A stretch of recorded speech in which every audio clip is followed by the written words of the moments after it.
Le 11 septembre 2001, l'Amérique a eu deux gouvernements. Pendant 6 semaines, l'un a été mis en sommeil. L'autre a pris le contrôle depuis un bunker secret. Ce bunker existe encore aujourd'hui. Et son histoire remonte bien plus loin qu'on ne l'imagine.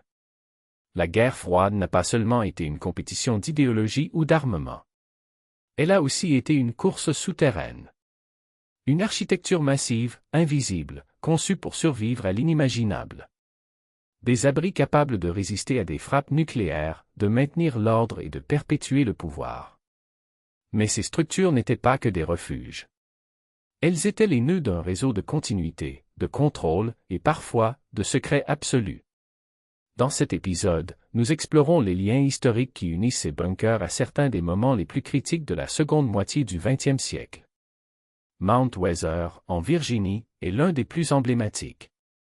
Officiellement construit dans les années 1950 pour assurer la continuité du gouvernement en cas d'attaque nucléaire, il a joué un rôle bien plus concret en 2001. Pendant 6 semaines, des dirigeants et des responsables y ont vécu et gouverné, pendant que le monde extérieur pensait que tout fonctionnait normalement.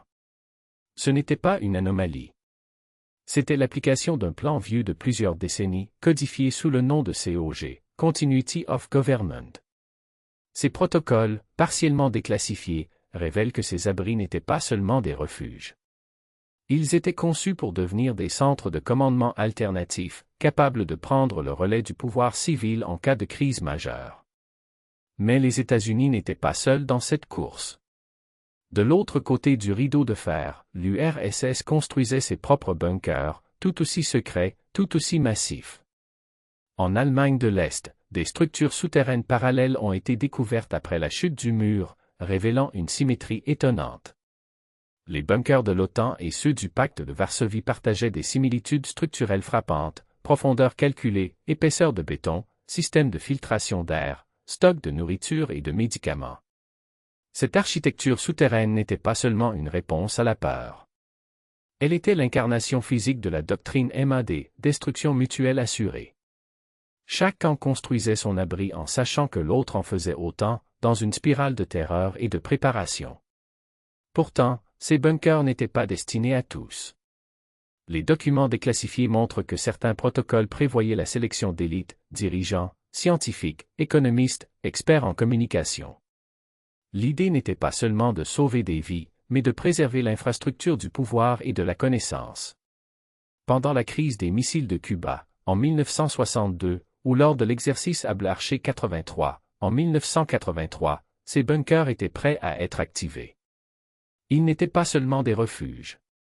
Ils étaient des instruments de contrôle, de continuité, et parfois, de secret absolu. Leur existence même a façonné la manière dont les dirigeants envisageaient la survie de leur nation. Les bunkers présidentiels de la guerre froide sont bien plus que des vestiges d'une époque révolue. Ils sont les témoins silencieux d'une période où la peur a dicté l'architecture du pouvoir. Ils nous rappellent que derrière chaque crise majeure, il y a eu des plans, des structures et des choix. Des choix sur qui devait vivre, qui devait mourir, et qui devait continuer à gouverner. Le bunker qui a dirigé l'Amérique pendant 6 semaines n'est qu'un chapitre d'une histoire bien plus vaste. Une histoire qui, parfois, se poursuit encore aujourd'hui. Et si demain, ce bunker devait se réactiver?